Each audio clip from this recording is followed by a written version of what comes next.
मंदिर कुठे आहे, आई आपले 12 ज्योतिर्लिंग कुठे आहेत? त्यावेळेस आई सांगायची की बाळा आपले मंदिर मुसलमान आक्रमणकारांनी तोडलेली आहे. काळजात कुणीतरी सुरापुसावं इतक्या वेदना होत्या आणि त्या वेदना जसं जसं काळ वाढत गेला प्रत्येक ठिकाणी लाज वाटायची हिंदू म्हणून की आमची मंदिरं आम्ही सुरक्षित ठेवू शकलो नाही. आणि ते मंदिर आज भव्य दिव्य असं प्रभू श्रीरामचंद्राचं मंदिर त्या ठिकाणी उभं राहत आहे. आमची अस्मिता जपली जाते. समाधानानं सांगू शकू की आमचा राम अयोध्येमध्ये आहे आणि ते सर्व ज्या कारसेवकांमुळे आहे त्या कारसेवकांना विनम्रपणे आपण दंडवत घालावं या उद्देशासाठी हा कार्यक्रम आहे. मी कुठलाही नेता नाही किंवा कुठलाही राजकीय उद्देश नाही. सोबतच आपले विचार आमच्या पिढीला ऐकायला यावेत. सोशल मीडिया समाज माध्यमावरती बरीच काही मंडळी सांगतात की मंदिर बनाओ हम तोडेंगे. त्यांना सांगण्यासाठी या व्यासपीठावरून जशा आमचे पूर्वीची जनरेशन पूर्वीची पिढी सक्षम आहे तसंच त्याहून एक आतन सरस जर कोण त्या राम मंदिराकडे डोळे वटारून बघत तर त्याचे डोळे बाहेर काढू हे या व्यासपीठावरून सांगण्यासाठी हा कार्यक्रम आहे. म्हणून बाकी सगळे गैरसमज असतील तर ते आपण काढूयात बाजूला. कार्यक्रमाचा दुसरा कुठलाही उद्देश नाही. सामाजिक आर्थिक सर्व बांधणी करून कार्यक्रम जरी आयोजन केलेला असेल. कार्यक्रमाचं स्वरूप असं आहे की आता 2-5 मिनिटांमध्ये सर्व मान्यवर शुभेच्छा देतील.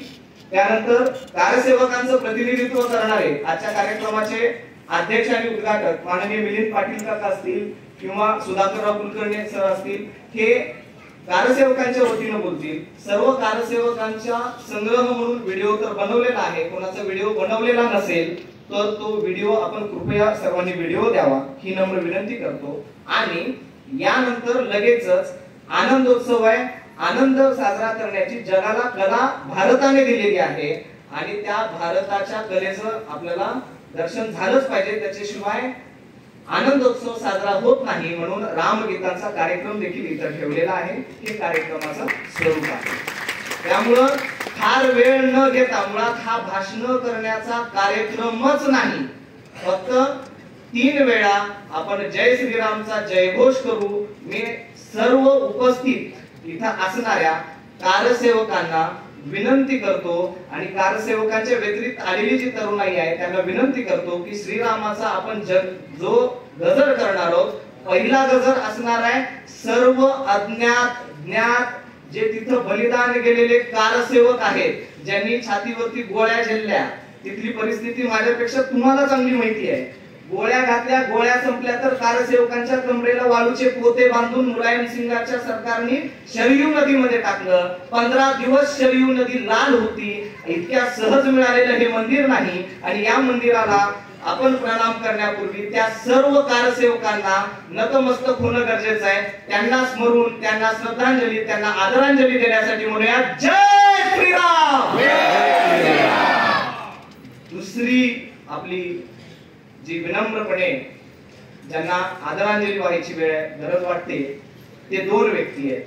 एक स्वर्गीय अशोकजी सिंघल ज्यांनी विश्व हिंदू परिषदेच्या माध्यमातून हे आंदोलन उभं केलं. आणि दुसरे व्यक्ती म्हणजे लालकृष्णजी अडवाणी जे आजही 96 वर्षाचे नशीबवाले आहेत. ते आज तिथे मंदिराच्या पूजेसाठी जात आहेत. या सर्वांनी हा स्फुल्लिंग आपल्यामध्ये चेतवला. त्यांना स्मरून स्वर्गीय अशोकजी सिंघलांना स्मरून आणि लालकृष्ण अडवाणीजींना आणि त्यांच्या संपूर्ण टीमला स्मरून आपण एकदा जय जयकार करूया. बोला जय श्रीराम. आणि आता सगळ्याच गोष्टी आपल्याला माहिती नाही. हा संघर्ष सुरू होता 700 वर्षापासून. इसवी सन 700 पासून 1428 पर्यंत कित्येक हिंदू राजांनी महिलांनी तिथल्या तत्कालीन पुजाऱ्यांनी मंदिराचं रक्षण इस्लामी आक्रमणकारांपासून केलेलं आहे. लढा दिलाय. एक लढाई शेवटची 1428 लढा झाला. त्याच्यामध्ये उल्लेख आहे की 1,73,000 हिंदूंची कत्तल करून मंदिर पाडलं. हा इतिहास उल्लेख आपल्याला गुगलवर देखील सापडतो. सोबत त्याच्यानंतर 1428 पासून 90-92 पर्यंत जवळपास 70 वेळेस हजारो लोकांच्या एकत्रित प्रयत्नाने लाखो लोकांच्या एकत्रित प्रयत्नाने प्रयत्न झाले. यश पर्व आलं आणि त्या प्रत्येक वेळी हजारो हिंदू मारले गेले. जे जे रामासाठी गेले त्या सर्वांना स्मरून आपण एकदा म्हणूयात जय श्रीराम. कारसेवक आहेत, कित्येक कारसेवक हे 75 वर्षाच्या पुढे आहेत.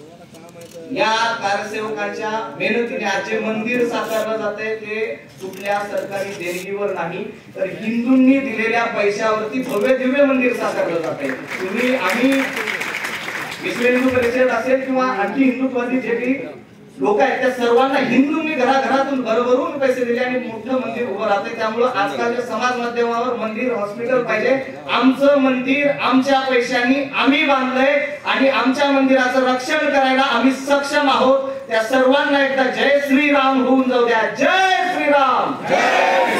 आणि बाकी कारसेवकांना फार काही बोलण्यापेक्षा आपल्या सर्वांना मी मनस्वी प्रणाम करतो आणि मी थांबतो.